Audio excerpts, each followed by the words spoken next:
Mereka baru saja menyelesaikan sarapan dengan kegaduhan Asila yang menyambut girang atas kehamilan Misa.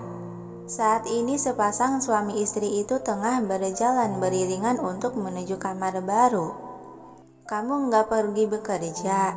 Heran Misa yang baru sadar kalau lelaki di sebelahnya itu memakai pakaian santai. "Tidak," jawab singkat Arga sembari merangkulkan tangan ke pinggang ramping si istri. Gitu tah." Mereka berdua berjalan menyusuri setiap ruangan sampai langkah kaki mereka berhenti saat tiba di sebuah pintu tunggal. Pintu tersebut dibukakan oleh seseorang dari dalam yang ternyata ada Sekretaris Tang juga Cesa yang sudah berada di dalam ruangan yang sepertinya bagian luar kamar, karena di sana hanya ada seperangkat sofa berwarna krim. "Selamat pagi Tuan, Nona," sapa Sekretaris Tang dan Cesa. Misa membalas tersenyum. "Pagi juga Sekretaris Tang dan juga Cesa." "Cesa, kenapa ada di sini? Bukannya kamu seharusnya mengajar ke sekolah?" tanya Misa melirik gadis cantik berkuncir kuda itu. "Tidak Nona, karena Nona telah berhenti menjadi guru, jadi saya pun harus berhenti. Sebab tugas saya adalah menjaga Nona, bukan menjadi pengajar." Gitu tah." Misa mengangguk mengerti. Apa memang dia sudah ditempatkan sebagai pengawalku ya? Batinnya menambahkan, "Tuan, kamar Anda sudah siap." Sekretaris Tang mempersilahkan dengan gerakan tangan ke arah pintu kembar berbahan kaca blur. Arga mengangguk tipis. "Bagaimana dengan dokter kandungan?" "Dokter kandungan tengah dalam perjalanan. Mungkin sekitar 10 menitan lagi akan sampai kemari Tuan," tutur Sekretaris Tang yang mendapat balasan anggukan kepala. Arga masih merangkul pinggang sang istri. "Mari masuk," ajak dia melangkah ke arah pintu kembar, dan ketika ujung sepatu menempel ke daun pintu itu terbuka secara otomatis, lalu kedua orang tersebut masuk ke dalamnya.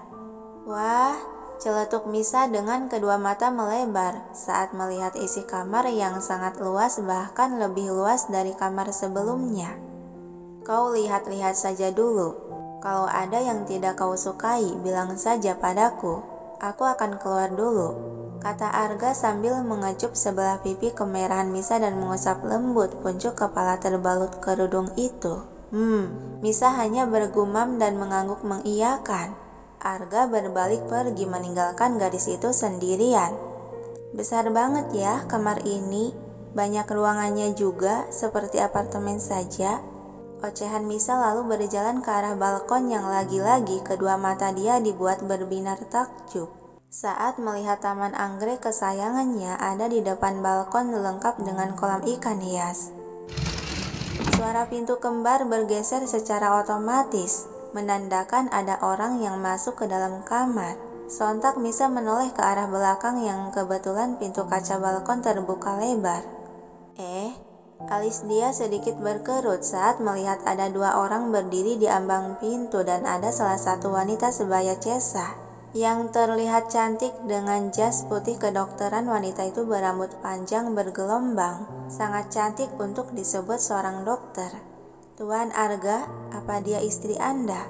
Dokter tersebut sengaja mendekat ke arah Arga seraya mengulas senyuman paling indah di bibirnya, sehingga jarak mereka terlihat sangat dekat dan akrab. Arga hanya membalas dengan gumaman seadanya dan bersikap acuh tak acuh. Apaan sih, kok deket banget? Apa dia keluar untuk menjemput wanita itu? Perasaan panas dalam dada Misa menatap sinis ke arah kedua orang di ujung sana. Deheman keras Misa membuat kedua orang tersebut melihat ke arahnya. "Misa," Arga berjalan menghampiri dan langsung menangkup kedua sisi wajah sang istri yang beraut wajah cemberut. "Kau sudah selesai melihat-lihat isi kamar kita? Apa kau suka?" tanya Arga dengan tatapan teduh. Karena perasaan kesal dan panas dalam dada, Misa memilih tak menjawab dengan pandangan teralihkan ke arah sudut mata menghindari bersih tatap. Melihat itu alis Arga mengernyit bingung. "Misa, apa?" Sewot Misa masih menghindari bersih tatap. Jadi kau tidak suka dengan kamar ini? Baiklah, aku akan menyuruh Tang menyiapkan kamar lain. Ah, tidak. Segera Misa menatap netera Hazel itu dan menurunkan kedua tangan Arga yang berada di wajahnya. Aku suka kamar ini. Baguslah kalau kau suka. Senyuman tipis terulas di bibir Arga sembari mengusap lembut pipi si istri. Sekarang kau berbaringlah di kasur. Biarkan dokter memeriksamu. Sejenak Misa melirik ke arah dokter wanita yang tidak jauh di sana lalu kembali menatap Arga. Baiklah, dengan patuh dia berjalan ke arah ranjang dan tiduran setengah terbaring di atas kasur. Sedangkan Arga duduk di sofa tunggal dekat ranjang untuk memperhatikan pemeriksaan. Dokter wanita tersebut mendekati ranjang dan duduk di kursi kecil samping ranjang. Selamat pagi, Nona Romisa. Sapa dokter itu mengelas senyuman seadanya seraya menilai penampilan Misa. Kata si Kevin, wanita ini cantik, tapi kok biasa aja. Batinnya mencibir. Misa membalas tersenyum walau hati masih merasa sebal. Pagi, Dok. Perkenalkan, nama saya Meriska. Anda bisa panggil saya Dokter Meri saja. Oh, iya, saya Romisa, balas Misa ramah.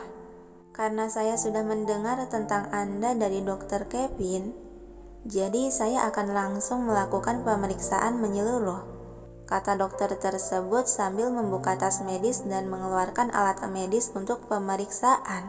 Dia mulai melakukan pemeriksaan step by step untuk menentukan sudah berapa minggu kah Misa mengandung. Nona, usia Nona berapa tahun? Saya jalan 22 tahun, Dok.